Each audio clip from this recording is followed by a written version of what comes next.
இப்போ நான் செய்ய போகிற ரெசிபி தேங்காய் பால் வச்சு செஞ்சுருக்கேன். இது வந்து பார்த்தீங்கன்னா இட்லி, தோசை, ஆப்பம், ரைஸ் எல்லாத்துக்கும் சூப்பர் காம்பினேஷனோட இருக்கும்.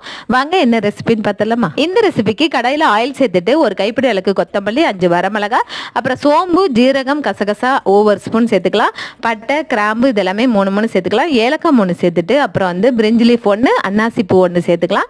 இது கூட 10 மிளகு, அது கூட 1/2 ஸ்பூன் அளவுக்கு அரிசி சேர்த்துட்டு நல்லா வறுத்துக்கலாம். இது வறுத்துட்டு பிளேட்ல மாத்திக்கலாம். அடுத்தது கடாயில் ஆயில் சேர்த்துட்டு 2 பச்சை மிளகா, 3 பல் பூண்டு, 10 சின்ன வெங்காயம், ஒரு பெரிய வெங்காயம், அது கூட நம்ம வந்து 2 தக்காளியும் சேர்த்து நல்லா வதக்கிக்கலாம். இப்போ இதெல்லாமே ஆறுனதுக்கு அப்புறம் மிக்ஸி ஜார்ல தண்ணி சேர்த்து ஃபைன் பேஸ்டா அரைச்சு தனியா வச்சுக்கோங்க.